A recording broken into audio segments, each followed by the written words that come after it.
Hello students, the question says let box x be the greatest integer less than or equal to x. Then at which of the following points the function fx is discontinuous? Okay, so let's start the problem.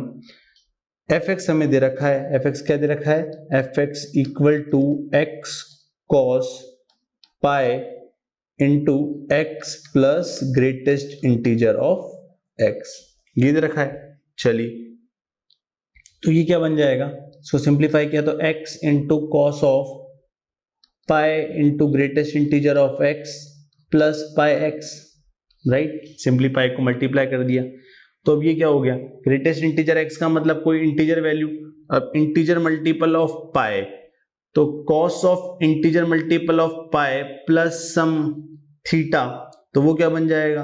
अब वो depend करता है कि greatest integer ये even है कि odd है. अगर ये बॉक्स एक्स जो है इवन वैल्यू होगी तो ये बन जाएगा कॉस ऑफ पाई एक्स के इक्वल पूरा, और अगर ये बॉक्स एक्स जो है ऑड इंटीजर होगा तो ये बन जाएगा माइनस कॉस पाई एक्स के इक्वल, राइट.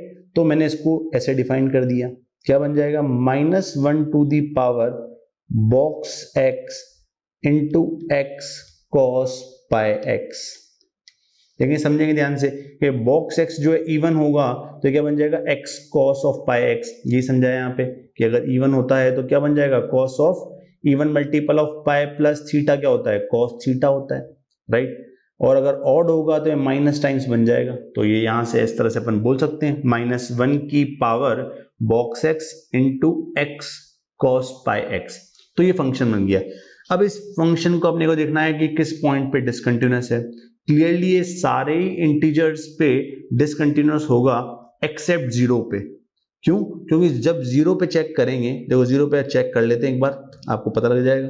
जीरो पे चेक करेंगे तो लेफ्ट हैंड लिमिट क्या आएगा भाई, लेफ्ट हैंड लिमिट बन जाएगा जीरो माइनस पे बॉक्स एक्स कितना हो जाएगा, -1, और जीरो माइनस पे ये जो क्वांटिटी है एक्स कॉस पाई एक्स, ये क्या है, limit x tends to zero minus पे, तो ये किसको टेंड करेगा भाई, ये टेंड करेगा जीरो को. ये बात समझ में आ रही, इस फैक्टर x की वजह से. RHL को भी अगर आप चेक करेंगे तो limit x tends to zero plus पे क्या होगा, -1 to the power box x तो जीरो बन जाएगा into x cos pi x, तो ये क्वांटिटी भी जीरो को टेंड करेगी इस x की वजह से. तो x इक्वल टू जीरो पे जो ये फंक्शन कंटिन्यूअस होगा, और f ऑफ जीरो भी आप चेक कर सकते हैं, f ऑफ जीरो भी कितना आ जाएगा, जीरो आ जाएगा. तो x इक्वल टू जीरो पे LHL RHL और फंक्शनल वैल्यू इक्वल आएगी. बाकी सब पॉइंट पे किसी भी इंटीजर पे ये डिसकंटिन्यूअस होगा.